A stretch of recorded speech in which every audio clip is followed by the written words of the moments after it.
Ya. Dale, negro. ¿Se escucha? No tenemos feedback, así que asumo que sí. Ya, yo Yo te escucho a escucho Yamil, por lo ¿verdad? menos. Ya. A ver, no sé si estamos ok para partir, yo creo que sí. Bueno, hola a todos. Muchas gracias a los que estén conectados en este momento viendo esta conversación. Le queremos dar las gracias al estadio por habernos invitado a conversar hoy día. Gracias por la confianza. Y para partir, queremos avisarles un dato, que las preguntas y todos los comentarios que tengan los vamos a ir respondiendo al final de la charla, como para poder ordenarnos un poco, que no se nos quede nada pendiente. Bueno, presentarnos, contarles quiénes somos. Mi nombre es Paola Ancarola, yo soy psicóloga clínica. Nosotros somos Grupo Mentaliza. Acá están mis colegas Jocelyn Sharpstein, que también es psicóloga clínica. Hola, Jo. Y Yamil Quevedo, que es psiquiatra, trabaja también en el Grupo Mentaliza junto con nosotros. Hola a todos. Y contarles un poco que somos un grupo de larga trayectoria en salud mental, con conocimientos de problemáticas de consumo de sustancias. Y en esta invitación lo que queremos transmitirles un poco es un pedacito de nuestro conocimiento, a ver si les puede servir en estos tiempos difíciles. Queremos tratar de ilustrarles un poco cómo funciona la mente, las emociones y las personas en situaciones excepcionales e imprevistas como es el coronavirus. La salud mental está en el ojo del huracán hoy en día porque todos nos hemos visto como arrojados a una realidad nueva, diferente, y que nos exige adaptarnos constantemente. Entonces, eso nos afecta a todos intensamente a nivel mental y emocional. Entonces, un poco de lo que les podemos ir ilustrando tiene que ver con que estamos perdiendo mucho de lo que veníamos acostumbrados a vivir, un ritmo de vida que era predecible, organizado, donde habían rutinas, donde más o menos uno podía proyectar de qué se iba a tratar este año, y al revés, pues hemos estado forzados a hacer un montón de pérdidas relacionadas con este nuevo, con este antiguo modo de vivir. Entonces, les quería compartir esta foto porque al principio de la pandemia, no sé si les pasó a ustedes cuando partieron las cuarentenas, que de alguna manera como que se partía con ciertas expectativas de cómo íbamos a vivir esta pandemia, entonces, no sé, el homeschooling y todos los niños portándose bien y las mamás con energía, y poco a poco nos fuimos dando cuenta que la realidad era distinta, pues como esta otra foto, donde no existe el control, no hay mucha organización, que se va viviendo el día a día como se puede. Entonces, esa realidad nos impacta como muy fuertemente y nos hace sorprendernos a veces de que nos vemos gritando más, estando más irritables, teniendo comportamientos que son distintos, entonces a veces tomamos más de la cuenta, nuestros ritmos biológicos cambian también sin darnos cuenta. Y lo que queremos transmitir hoy día un poco es que a todos nos pega de una manera diferente porque tenemos historias de vida que son distintas, realidades, características de personalidad. Entonces, si bien todos lo vamos a vivir de una manera diferente, en algo que nos podemos unificar es en que todos tenemos una mente, emociones, y que podemos desarrollar ciertas estrategias que pueden ser mejores para enfrentar todo esto. Y ahí Yamil tiene mucho que decirles acerca de cómo nos vamos regulando en estos tiempos. Sí, la verdad es que, bueno, conversamos harto acerca de a qué le queríamos poner énfasis en esta conversación con ustedes y la verdad es que nos dio la impresión de que estábamos bastante bombardeados por como recetas de cocina, ¿no? De consejos acerca de cómo comportarse, de qué rutinas seguir. Y la verdad es que esos consejos, así puestos en el aire, son difíciles de interiorizar, porque por un lado, la verdad es que hay bastante incertidumbre y nadie tiene la receta acerca de cómo enfrentar esto, porque la verdad es que no tenemos en nuestro repertorio de experiencia una experiencia similar a esta pandemia. Nadie la tiene. Por lo tanto, estamos construyendo conocimiento en el camino. Y lo segundo es lo lógico, digamos, de que cada persona es distinta, son contextos distintos y además cambiantes en el tiempo. Entonces, estamos tolerando mucha incertidumbre y al cerebro no le gusta mucho la incertidumbre, ¿ah? Le gusta más bien lo predecible. Entonces, frente a la incertidumbre, emerge la ansiedad, ¿ah? Que es como el correlato subjetivo, ¿no? De anticipar o de que las situaciones que vienen no son tan anticipables. Y por lo tanto aparecen las angustias, las alteraciones del sueño, los dolores físicos, el dolor de cabeza, las ansiedades que nosotros llamamos ansiedades catastróficas, ¿no? La tendencia a pensar el peor de los escenarios. Entonces acá aparece una idea muy fundamental que, bueno, ¿cómo regulamos estas emociones? ¿Cómo las podemos controlar? ¿Ya? Y una primera cosa de la regulación de nuestras emociones es que no significa anular las emociones negativas y reemplazarlas mágicamente por emociones positivas, porque primero porque no se puede y segundo porque no es útil, ¿ya? A nosotros nos sirven las emociones, incluyendo las negativas, para poder adaptarnos al ambiente. Por lo tanto, regular las emociones más bien significa poder modularlas, ¿ya? E integrarlas para que informen nuestras respuestas a las demandas y las oportunidades del ambiente, podríamos decir, ¿ya? Y entonces el mensaje acá es: necesitamos nuestras emociones y las necesitamos mucho más ahora con este ambiente tremendamente demandante y cambiante. Y aquí quizás tú, Jocelyn, podrías como contarnos un poco acerca de las emociones negativas en este estilo de vida COVID. Sí, gracias, Yamil. Mira, yo les quiero advertir que yo voy a empezar a hablar y yo voy a ver la gente que se va a empezar a desconectar, ¿ya? ¿Por qué? Porque les voy a hablar de lo que son las emociones negativas, ¿ya? Y la verdad es que nadie quiere escuchar las emociones negativas. No, nos produce no algo rico, ¿ya? Sin embargo, lo que les queremos transmitir acá es cómo abordar las emociones negativas. Primero que nada, tenemos que entender el contexto de COVID y el contexto de pandemia, ¿ya? Estamos en un contexto de supervivencia. Nuestra mente está funcionando en un escenario de supervivencia, en un escenario de guerra, ¿ya? Y en este escenario, lo que nos suele suceder es que las cosas son parciales. Son totalmente buenas o totalmente malas, ¿ya? Seguro a todos nos pasó que anunciaron cuarentena y fuimos y saqueamos corner shop, o no es cierto, o fuimos al supermercado porque pensamos que nos íbamos a quedar sin comida, que realmente esto era guerra y nos íbamos a quedar sin comida, entonces teníamos que abastecernos y abastecernos. Pues pasó un poco el tiempo y nos empezamos a dar cuenta que en realidad los suministros nos están acabando, entonces compramos más reguladamente. A eso es lo que me refiero con la parcialidad de nuestro estado afectivo. De que puede ser que hayan días que nos sintamos súper optimistas y que nos despertemos contentos y tirando para arriba, y después, 3 horas después, estamos súper dark y súper depre y súper tirando para abajo, ¿ya? Eso es porque nuestra mente está funcionando parcialmente. Y ahora, ¿por qué estamos en este modo de supervivencia? Porque tenemos temor. Tenemos temor a que nos pase algo. Tenemos temor a que a nosotros o a nuestros seres queridos les pueda pasar algo. Y eso nos pone en un escenario de mucha incertidumbre. Entonces, tenemos miedo, estamos funcionando parcialmente, estamos en un escenario incierto, o sea, una serie de cosas, ¿no? Estamos angustiados. Y además, sumémosle a eso de que el ser humano tiene una cualidad, o una característica más bien, de que cuando se siente angustiado, ¿ya? Se activa el sistema de apego.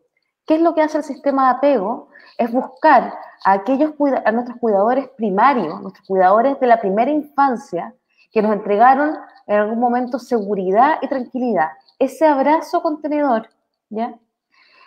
Entonces tratamos de buscar estas figuras de apego, pero resulta que estas figuras de apego, este abrazo con nuestros padres, con nuestros abuelos, con nuestros nietos, ¿ya?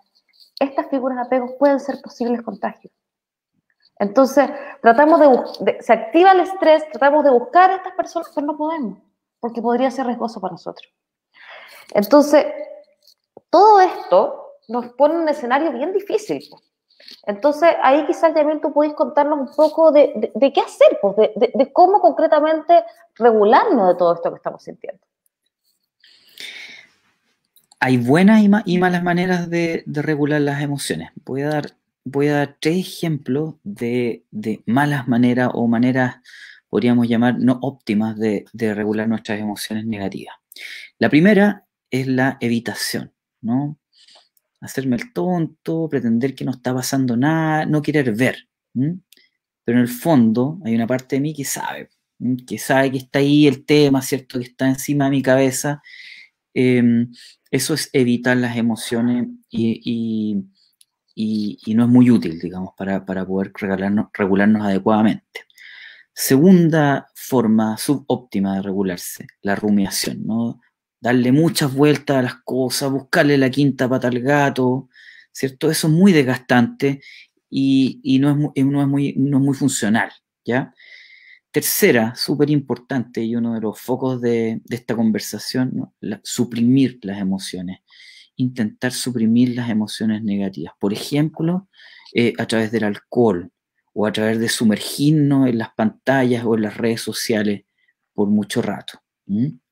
Ya habíamos dicho, ¿no?, que las emociones son útiles para informar nuestra conducta y nuestros patrones de respuesta, por lo tanto, no nos sirve suprimir las emociones. Y algunas buenas maneras de regular las emociones. Reevaluar las situaciones, tomar perspectiva, una disposición podríamos llamar como ejecutiva, ya como orientada a la acción. Por ejemplo, cuando uno piensa, bueno, aparece el temor, no me voy a contagiar del COVID, me voy a enfermar, me puedo enfermar mucho, ¿no? Bueno, ahí conviene una disposición más ejecutiva. Bueno, ¿qué cosas puedo hacer? ¿No? ¿Cuál es mi plan de acción? ¿Cuáles son las medidas de protección que yo voy a seguir? Informarme adecuadamente de la situación, ¿ya? Y una segunda estrategia adecuada, conveniente para regular nuestras emociones, es lo que podríamos denominar una aceptación, ¿no? O en términos psicológicos, un mindfulness, ¿no? O conciencia plena, que básicamente significa parar un poquito, ¿ah? Parar nuestra mente, parar nuestra anticipación, como que cerremos, digamos, tantas ventanas del computador abiertas y nos concentremos en el momento, nos quedemos en el presente, nos quedemos con nosotros mismos, podríamos decir, y aceptar. Aceptar que las situaciones negativas y que las emociones negativas son parte de nuestra vida y parte de lo que nos está pasando y que hay cosas que no podemos controlar. Y ahí, Yamil, tú de alguna manera estás como aludiendo a que, ok, estamos en el momento presente, conectémonos que estamos aquí, ahora, de que no todo está tan mal, pero ¿qué pasa, por ejemplo, en familias o cuando a alguien muy cercano se le enferma a alguien o está en riesgo? Ahí, ¿qué hacemos? Porque es como un enfrentamiento muy duro con la realidad. O sea, es difícil, creo yo, estar tan mindful. Yo creo que ese es un punto esencial, ¿eh? Y yo te diría que yo creo que esta es una frase que yo le digo a todos mis pacientes, ¿eh? Cómo enfrentar las situaciones difíciles, ¿no? Y yo creo que es súper importante que entendamos y que nos metamos en la cabeza ya de que no es normal estar bien todo el tiempo en este contexto, ¿ya? No es normal estar mal a veces, es normal tener momentos más negros, es normal a veces estar desesperanzado, es normal despertar angustiado, no es normal estar bien todo el tiempo, no tenemos que tener esa expectativa, ¿ya? Y algo más importante aún, no por estar a veces mal, por hablar de esa angustia que sentimos, por esa pena, por ese dolor, por ese aburrimiento, por esa bulia, no por hablar de eso, no significa que a la vez podemos estar positivos y tirando para arriba y pensando que esto ya va a pasar, ¿ya? Porque eso es algo súper importante que yo quiero dejar bien claro. Así como los afectos negativos se comparten, las emociones positivas y entusiastas también se comparten. Mis colegas se van a reír cuando yo diga esto porque lo uso mucho, ¿no? Pero la pandemia y el COVID no es un plato hipocalórico, ¿ah? No es una lechuga con pollo, no. Este es un lomo vetado, un bife chorizo, un lomo a lo pobre con cebolla, con papas fritas que chorrea harta grasa, ¿ya? Cuando nos comemos algo así, estamos harto rato digiriéndolo, ¿ya? Estamos toda esa noche digiriéndolo, estamos todo otro día digiriendo y nos acordamos del plato que nos comimos. Nadie estaba preparado para el COVID, nunca nos imaginamos que íbamos a estar en una situación así, ¿ya? Por lo tanto, tenemos que estarlo digiriendo. Y por digerir en salud mental, estamos hablando de mentalizarlo, de poder hablarlo, de poder expresarlo, ¿ya? Y en ese sentido, Yamil, tú que estabas hablando antes, así como de regulación emocional, y yo estoy hablando de las emociones negativas. Cuéntanos un poco, ¿qué tiene que ver esto con el contexto? ¿Tiene que ver la regulación emocional con el contexto, con la persona? Y sobre todo, ¿qué tiene que ver el consumo? Que para eso nos invitaron a hablar acá. Sí, totalmente. La verdad es que yo les comenté acerca de estas como estrategias mejores o no tan buenas, ¿no? para regularse, pero la verdad es que las estrategias dependen mucho del contexto. O sea, depende mucho del cuándo y del cómo. Y yo les quería compartir acá una imagen de un perrito, ¿no? que aparece haciendo una evaluación de la situación y lo podemos ver que está súper tranquilo, súper templado en su regulación emocional. Pero es templado, pero es inadecuada su respuesta emocional, porque se está quemando todo. Y ahí la respuesta adaptativa, ¿no? sería correr por su vida muy angustiado para poder salvarse. Esa sería la respuesta atingente al contexto. Entonces, ¿cómo tienen que ser las respuestas emocionales? Tienen que tener adecuación contextual, ¿no? Tienen que ser pertinentes y tienen que ser flexibles. No nos sirve la misma receta todas las veces, ¿ya? Y acá, bueno, aparece la pregunta, ¿por qué entonces, frente a la ansiedad de este ambiente incierto, tenemos estas tendencias, ¿no? A comer más, a beber más alcohol o a caer en estas otras conductas que mencionábamos, como las redes sociales o los videojuegos o el internet, ¿cierto? Y un elemento clave para entender esa tendencia es que todas esas conductas y estímulos tienen lo que en neurociencia se denominan las propiedades reforzadoras. Eso quiere decir que le gustan mucho al cerebro. Y lo que le gusta al cerebro lo tiende a aprender muy rápido. Por lo tanto, cuando estamos sometidos a un estrés o una situación angustiosa, lo primero que salta en nuestra mente es la posibilidad a recurrir a estos estímulos con propiedades reforzadoras. Dicho de otro modo, es como que estuviéramos en un juego de naipe y lo primero que aparece en nuestra mente es usar el comodín. Todas las veces aparece usar el comodín. Y el problema del comodín es que nos salva de la situación, pero no aprendemos bien a jugar. No aprendemos bien cómo son las jugadas si usamos todo el rato el comodín. Es decir, suprimimos las emociones y no informan nuestra conducta, no las procesamos bien. Usando la metáfora de la Jocelyn, no digerimos bien, ¿cierto? No metabolizamos bien lo que nos toca. Entonces, bueno, acá la segunda imagen que yo les quería mostrar era para responder la pregunta más específica, ¿no? Bueno, ¿y es bueno o es malo tomarse la copa de vino? Como muchas cosas en la vida, depende. Depende. Usar el alcohol con moderación en instancias sociales, cuando estamos acompañados,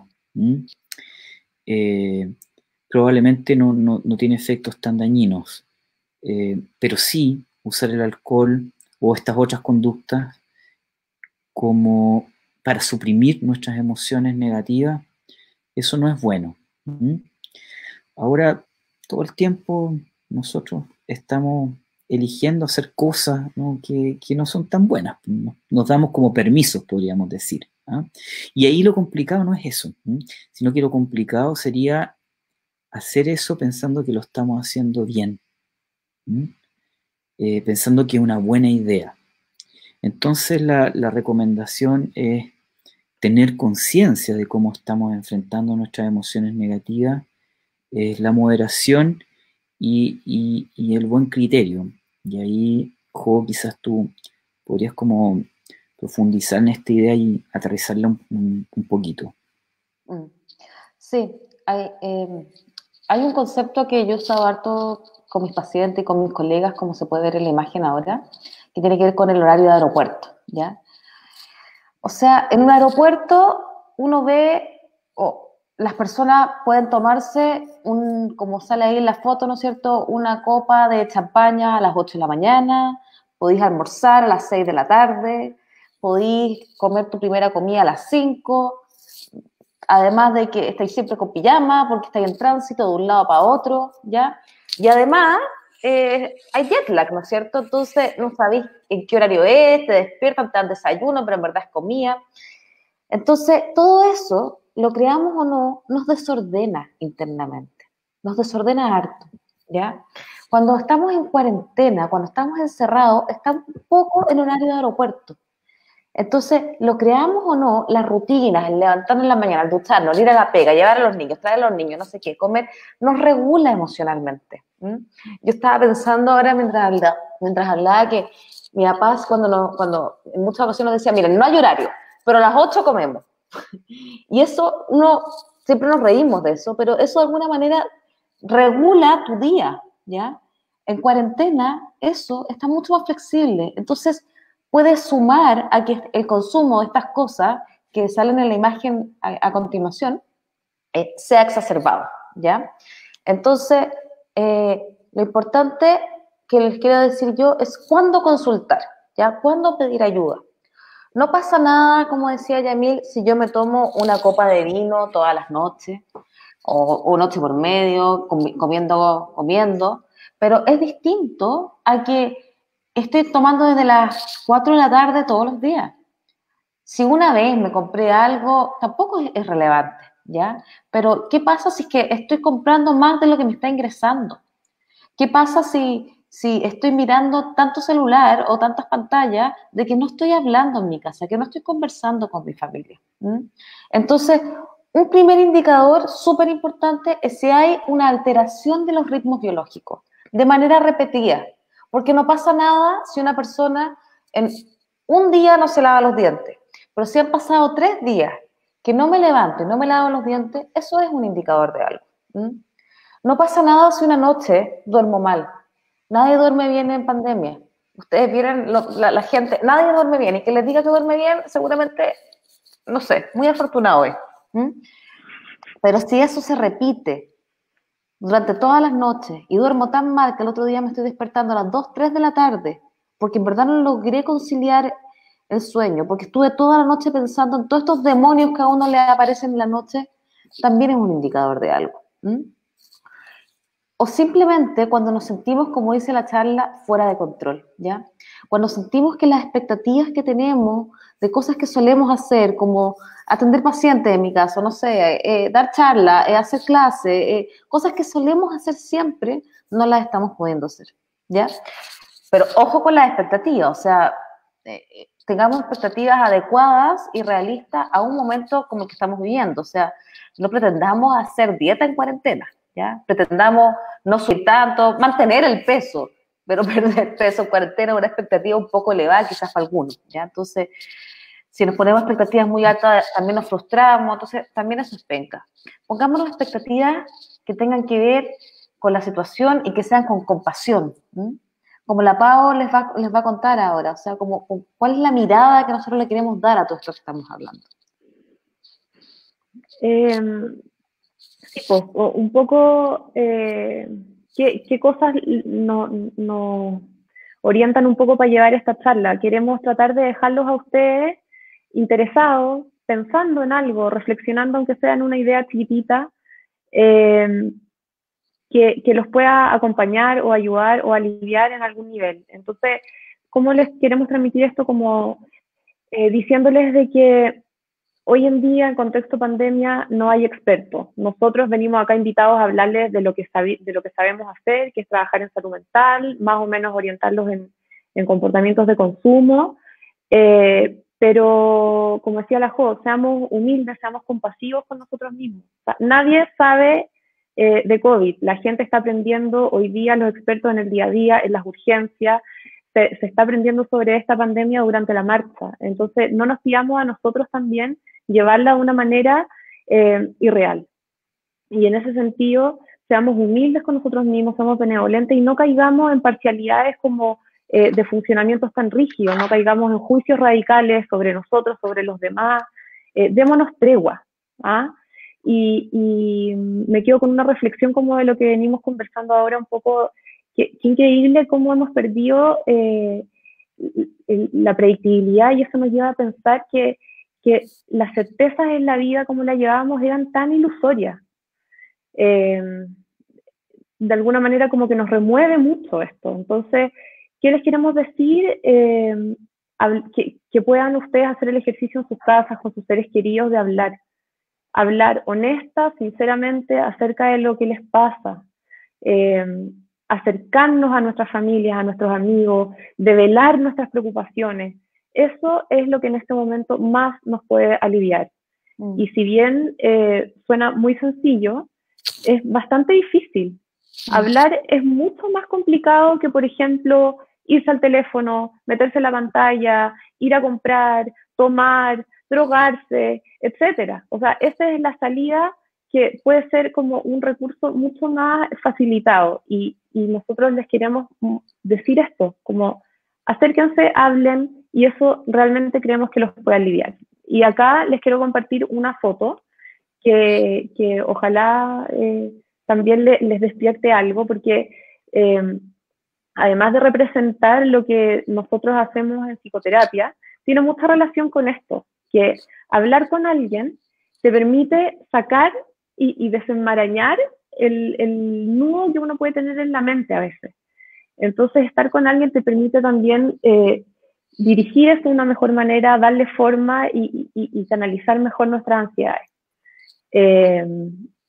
Como última reflexión, nada, o sea, vivamos esta pandemia suficientemente bien. Y acá estoy viendo algunos comentarios de las personas que nos están acompañando hoy día, darles las gracias por estar escuchando esta charla, y voy a tomar, a ver, una pregunta de Michelle Levy. Ella está comentando, preguntando, dice: muchos adolescentes entre 16 y 19 años han tomado como costumbre tomar un traguito en las noches para relajarme, y dice que esto pasa frente a los papás y que ellos tienden a minimizar este consumo. ¿Cómo podríamos abordar esto en la casa? Yamil, yo creo que esto respóndelo tú. Sí, bien. Hay varias preguntas que están dirigidas como a lo mismo. ¿Cuánto sería lo apropiado de consumir alcohol? Y quizás ahí hay tres elementos claves para poder responder esa pregunta. El cuánto alcohol, la forma de consumir, el cómo y el quién, ¿ya? En este caso, ¿cierto? En la pregunta de Michelle es, bueno, ¿qué pasa con los adolescentes, ¿no? Y el ejemplo que da, hay un aspecto ahí de cómo se consume ese alcohol, ¿ya? Y los adolescentes no son los adultos, digamos.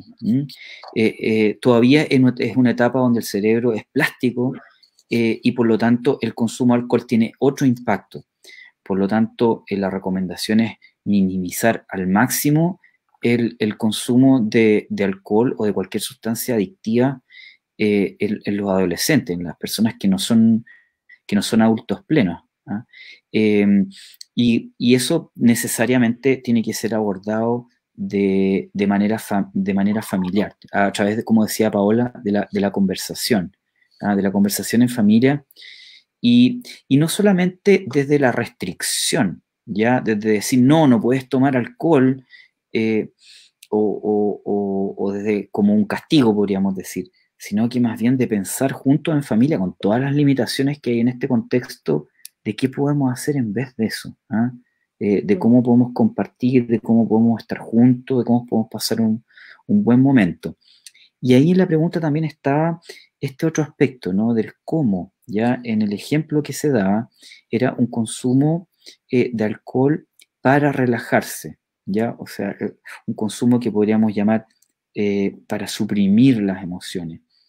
Y eso, mucha cautela con eso, ¿ah? Ojalá que sea excepcional, ojalá que sea ocasional, mucho mejor que el consumo de alcohol sea, bueno, obviamente moderado, pero además que sea para compartir un momento, para estar juntos, para reírse un rato, para hablar de lo que nos pasa, y no para calmar angustias o para inducir el sueño, que no sea un consumo supresor de las emociones. ¿Mm? Y el último aspecto que yo les mencionaba es el cuánto alcohol, ¿ya? La recomendación general de la OMS es consumir 1 a 2 medidas de alcohol por día, y que el consumo no supere más de 5 o 4 o 5 veces en la semana. Ese sería un consumo no saludable, porque ningún consumo de alcohol es saludable, pero menos riesgoso, sobre todo en términos de salud mental, ¿ya? Una característica del consumo de alcohol en los chilenos en particular es lo que se denomina el binge drinking, ¿no? Beber en determinados momentos, pero beber mucha cantidad hasta la embriaguez. Eso es lo peor, Como el digamos, atracón. eso es lo más negativo, el atracón de alcohol. O sea, la recomendación entonces, más o menos, como para tenerlo a punto de referencia, ¿no? Saber lo que es adecuado, 1 a 2 copas normales, digamos, adecuadas, ¿ya? Como la de la Eh, foto, Yamil. no como la de la foto, claro. Pero ojo, es importante el contexto, ¿ya? O sea, es importante si esto se está usando como decían acá, como una forma de anestesiarse emocionalmente, o se está usando con un fin recreativo, ¿ya? Entonces, más que, o sea, obviamente que la cantidad es importante, pero también el fondo que hay de esto. Y vamos a virar un poquito, pero vi dos preguntas que son bastante como que apuntan un poco a lo mismo. Susana y Alejandra preguntan acerca de qué es lo que pasa con las personas en esta pandemia que están solas, que están pasando con esto sin muchas redes en el día a día. Sí, es súper difícil, ¿eh? Yo creo que esto es uno de los aspectos más difíciles de la pandemia del coronavirus, ¿no? Y es un poco lo que yo dije antes. Resulta de que en las situaciones de estrés, de angustia, se activa el sistema de apego. El sistema de apego está definido como buscar a aquellas personas que son cercanas para nosotros y que nos calman, ¿ya? Imagínense ese abrazo que uno le da a un niño y que le dice, mi amor, va a estar todo bien. Esa contención, ¿ya? Esa contención es la que uno busca en contextos de crisis y de estrés. Y ahora no o sea, podemos buscarlo, pero no podemos tener eso táctil, ¿no? O sea, esa cosa kinestésica, ese olor.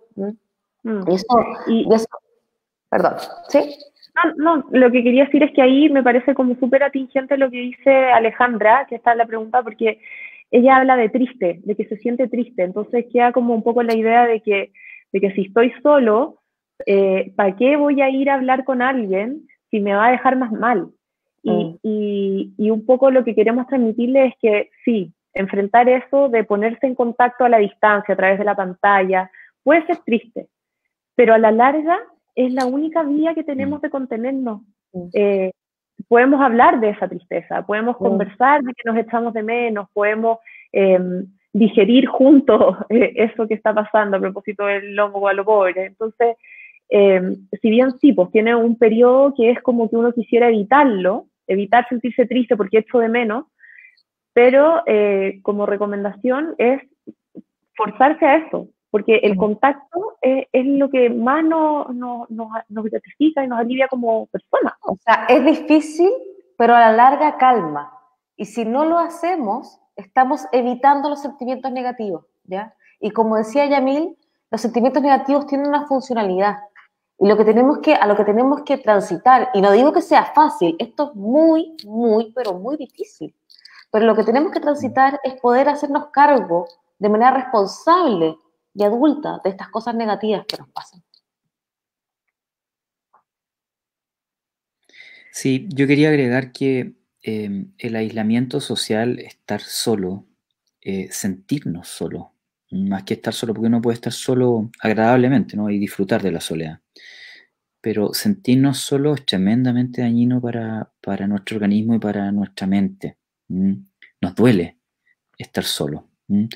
Entonces, claro, el contacto cara a cara, el poder tocarnos es lo óptimo, pero no nos podemos dar esos lujos en estos momentos. Entonces, recurrir a las instancias en que podemos, recurrir a los recursos que tenemos actualmente, recurrir a la tecnología para compartir, como podríamos decir, un sentimiento de que estamos enfrentando esto juntos. De que lo estamos pasando mal, pero por último estamos tratando de pasarlo mal entre todos, de apoyarnos, ¿ya? Sería como una recomendación para evitar, digamos, estos sentimientos de aislamiento, de soledad, que pueden complicar muchísimo, digamos, a las personas que experimentan angustia o que tienen alguna vulnerabilidad en salud mental, ¿no? Es un tremendo factor de riesgo en salud mental, la soledad y el aislamiento social. Bueno, a propósito de las emociones negativas, acá Jessica pregunta si es que el alcohol es un mecanismo de anestesia para no conectarnos con nosotros mismos. Entonces, ¿qué le puedes decir tú? 100%. O sea, de hecho, a eso es lo que me refería antes, ¿no? Como es diferente ocupar el alcohol en una comida, en un asado, qué sé yo, en una cosa como recreativa, como una forma de pasarlo bien, que ocuparlo para no sentir, ¿ya? Tenemos que sentir. Y ahí también respondo a algo que estaba preguntando la Yael, de que si, decía, si en estos escenarios de crisis hay momentos que conscientemente uno quiere suprimir las emociones por un ratito. Y yo me pregunto, ¿me parece saludable? Por supuesto que sí. O sea, no podemos estar tan conectados todo el tiempo, porque eso tampoco es funcional, ¿ya? O sea, como partió hablando la Paola, estamos en una situación de mucha exigencia, tenemos que teletrabajar, tenemos que estar con los niños, tenemos que preocuparnos de nuestros padres tienen que preocuparse de nosotros, tenemos que preocuparnos de la casa, o sea, es imposible estar tan conectado todo el tiempo, ¿eh? Pero necesitamos funcionar también y sacar el día para adelante y las personas que dependen de nosotros, etcétera. Pero sí es importante poder darnos estos espacios para poder conectarnos. No como algo constante, pero sí poder conscientemente darnos esos espacios. Y es por esto que se ha puesto, por ejemplo, que están tan en boga estas meditaciones de 21 días, meditaciones online, porque de alguna forma te brinda obligatoriamente un espacio para preguntarte, ¿cómo estoy?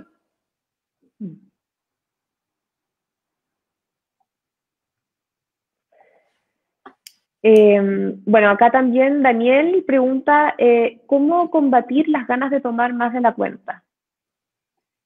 Y tal vez podríamos asociarla un poco con la pregunta siguiente que dice Leilita. Llevo 2 meses sin fumar cigarrillo con fuerza de voluntad, pero es muy difícil. ¿Cómo no recaer? Yamil, ¿qué puedes decir tú? Porque de alguna manera estas dos preguntas tienen que ver como con el control. Sí, claro. Sí, bueno, como habíamos dicho, ¿no? En la conversación, aparecen, ¿no? En nuestra mente estos comodines, ¿no? con mucha fuerza. Entonces, aparte de tener una conciencia, ¿no? De los límites, de lo que es adecuado y cómo manejar las emociones, ofertémosle a nuestra mente, ¿no? Estímulos, incentivos naturales, no químicos, digamos, o no artificiales.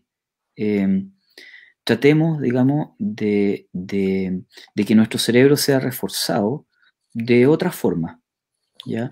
Por ejemplo, compartir, compartir con los otros, compartir con los seres queridos, ya sea con los que viven con nosotros o remotamente, es una manera, ¿no?, de regular nuestras emociones. La actividad física, los pasatiempos, ¿no?, son lo que se denominan en psicología son experiencias de flujo. Eso quiere decir que nos obligan, ¿no?, a concentrarnos y son estimulantes, ¿no? Tocar un instrumento, cantar, bailar, lo que nos gusta hacer, ¿cierto? Son formas, son incentivos hacia el cerebro que hacen que son cartas más difíciles de jugar que el alcohol o que las pantallas, ¿no? Pero a la larga son más constructivas y son más enriquecedoras. Entonces no solamente es como aguantarse, podríamos decir, aguantarse las ganas, sino que ser proactivo en buscarse alternativas para ofertarle, ¿no? Tengo algunos pacientes que han como aprovechado la situación y la posibilidad de tener más tiempo para involucrarse en algunos cursos online, algo que siempre quisieron aprender. Algunos encargaron un instrumento, qué sé yo, un instrumento, aprender a tocarlo. Esas son, digamos, actividades que pueden ayudar a regular de manera adecuada nuestras emociones. Sí, yo le llamo a eso proyectos de cuarentena, ¿ya? Con una amiga lo llamamos así, como cosas absurdas, ¿no? O sea, de repente como redecorar un espacio en la casa, aprender a tocar un instrumento, ordenar una parte del closet, hacer algo en el pelo, o sea, cualquier cosa. Aprender a hacer pan. Aprender a hacer pan, el tejer, mi mamá teje y teje, en su vida ya tejió, ahora teje y teje, porque claro, el tejer es una cosa sensorial que es súper mindfulness, ¿no es cierto?, de que te hace estar como en el momento presente tejiendo. O sea, el otro día leía de cuánto tengo un paciente que vende lana, olvídense cómo le ha ido porque no tiene stock de lana, ¿no? O sea, todo proyecto de cuarentena, tengo otro paciente que está aprendiendo a tocar el ukelele. Todo proyecto de cuarentena nos sirve para, en el fondo, de alguna manera, como poner toda esa energía, no en evadir, sino en hacer algo creativo, que nunca tenemos el tiempo para hacerlo. Y bueno, volviendo a la pregunta que originó esta conversación, que es un poco cómo damos respuesta a esos momentos donde hay tanta ansiedad que puede ser fácilmente dirigida a tomar, a fumar, a buscar drogas, a las pantallas, a comprar. Entonces, es como que este proyecto cuarentena viene a ser un mediador, un espacio como de mente antes de la acción. Y eso es súper importante de poder desarrollarlo. Tampoco, o sea, a ver, tampoco caigamos en ser de estas personas en Instagram que las hacen todas. O sea, pongámonos metas realistas, a una cosa día a día, tampoco irnos a extremos. Entonces, Oye, a ver, acá había una pregunta que la encontré súper interesante. Sí, que tiene que ver un poco como en relación a la soledad que hablábamos antes, pero es distinto, es como yo necesito un poco de soledad, estoy un poco desbordada en mi casa. Entonces, la Fran pregunta, ¿está mal buscar estar solo? Tengo 3 niños y busco espacios y momentos a veces para esconderme. Es una súper buena pregunta. O sea, yo creo que no hay persona que tenga niños chicos que no se lo pregunte, ¿no? No sé, tengo un paciente que resulta que va a la farmacia, le piden que vaya a la farmacia, es su mejor panorama, y en la farmacia en la esquina se demora 3 horas y media. Pero ese tipo de soledad es momentos como de tranquilidad, como decía ya, momentos para estar con uno mismo, momentos en que en el fondo no te esté preguntando o exigiendo 1000 cosas a la vez. No significa que realmente te sientas sola, ¿ya? Que esa es la diferencia. La diferencia es buscar estar solo, tranquilo, un rato sin que nadie lo hinche, ¿ya? A sentirse profundamente solo. Creo que todos los que tenemos hijos necesitamos eso, obvio, 100%. Sí, claro, Sí, y está difícil. Está difícil si estamos confinados, ¿no? Con restricción de nuestros movimientos y teniendo que compartir los mismos espacios físicos, como que hay que esconderse, ¿no? Pero todos necesitamos eso, un poco más espacios para nosotros mismos. sí, Me es time, natural como dicen. buscarlo. Sí, es natural buscarlo, es natural necesitarlo y natural dárselo. O sea, a propósito como de las autoexigencias y de nuevo, la compasión. O sea, démonos tregua, busquemos si lo, necesitamos ese momento. Eh, Ahí está llorando la y guagua que ya no quiere estar más sola. claro, o sea, a todos nos ha pasado en alguna reunión que aparecieron los niños, o sea, es inevitable. Y acá hay otra pregunta que me parece súper interesante. ¿Qué recomendaciones podríamos dar o orientación con respecto a hacer todo por pantalla y no morir en el intento, digamos?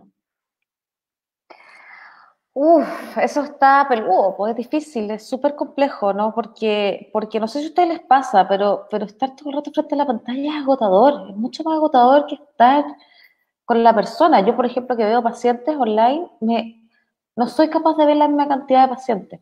Es difícil.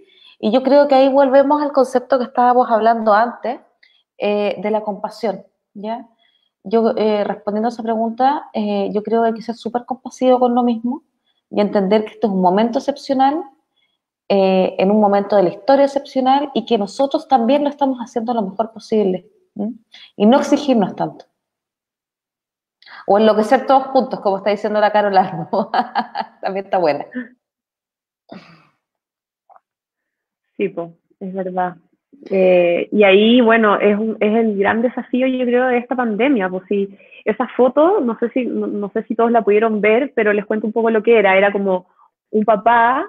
Ah, buenísimo. No, esta, perdón. Ah, claro, en la parte de la realidad. Entonces, es como, si bien estos niños son más chicos, igual es que estamos como arrojados a esta forma de vivir el día a día en la que queremos que las cosas resulten, queremos que los niños estudien, queremos que cumplan porque también les exigen y qué va a pasar con el año. Entonces, de repente, darse permisos para fallar, darse permisos para no lograr todas las metas, para no alcanzar todos los objetivos.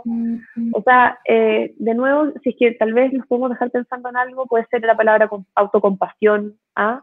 Démonos espacios para fallar, para equivocarnos, para no cumplir con todo lo que hay que cumplir a veces, porque está muy difícil, es muy demandante para todo.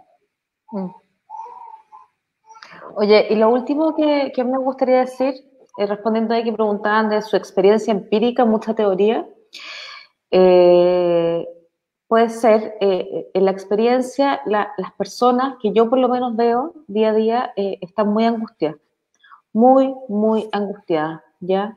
Y el nivel de consumo se ha ido fuera de control, en todo sentido, con pantallas, con pastillas para dormir, con la comida, con las pantallas, muchísimo. Y lo que yo más me doy cuenta que a mis pacientes les sirve y lo que a mí también me sirve es poder hablar sobre esto, ¿ya? Es hablarlos, conversarlo, es escucharlos. Y como decíamos antes, de una postura de extrema humildad, ¿ya? Sin caer en juicios categóricos. ¿Sí? Y a mí no sé si quería agregar algo a eso. Sí, yo diría que los conceptos que hemos tratado de compartir hoy día están, claro, basados en teoría, pero también son fruto de la experiencia que hemos estado acuñando en este periodo, eh, a propósito de escuchar, ¿no? De escuchar atentamente, que es algo que también hay que hacer. Hemos dicho, ¿no? Hay que conversar, hay que hablar, pero la otra parte de conversar es poder escuchar, ¿no? Poder escuchar a los demás, eh, poder escuchar las cosas que están sintiendo y experimentando, y también poder aprender de los otros acerca de cómo están manejando sus emociones. Y por último, también yo diría aprender a escucharnos a nosotros mismos. ¿Qué es lo que nos está pasando? ¿Cómo nos estamos sintiendo? Y cómo podemos salir de estados negativos. Y ahí, bueno, a mí quizás agregar algo que igual es importante, que nosotros le estamos dando como ciertas luces, estrategias, tips, por así decirlo, como para manejarse en el día a día, pero también puede pasar de que estemos sobrepasados, de que realmente nuestras estrategias fallan, y ahí es una muy buena alternativa pedir ayuda profesional o consultar con alguien que te pueda acompañar, porque en algún momento también lo dijimos, o sea, a todos nos llega de una manera diferente. Quizás una pandemia para alguien es un tránsito y para otro es muy desequilibrador, o sea, como es muy revelador. Y en ese sentido hay personas que, pero por supuesto que lo van a vivir distinto, o sea, no sé, la gente que está trabajando en los hospitales hoy en día, a ellos les va a impactar quizás no ahora, pero en un tiempo más de una manera muy distinta de los que estamos en cuarentena en nuestras casas, o sea, y así, el contexto influye y no tengan miedo de consultar. Perdámosle el temor como eso, no tiene que ser tan largo, sino que buscar ayuda. Y bueno, a propósito de lo que pregunta la Cata, que hice de cómo es la experiencia de terapia online, bueno, sirve. Nosotros estamos viendo pacientes nuevos vía online, a nuestros pacientes antiguos también los seguimos viendo por esta herramienta y menos mal que existe la tecnología porque hay gente que realmente lo está pasando súper mal y qué bueno poder darse ese espacio.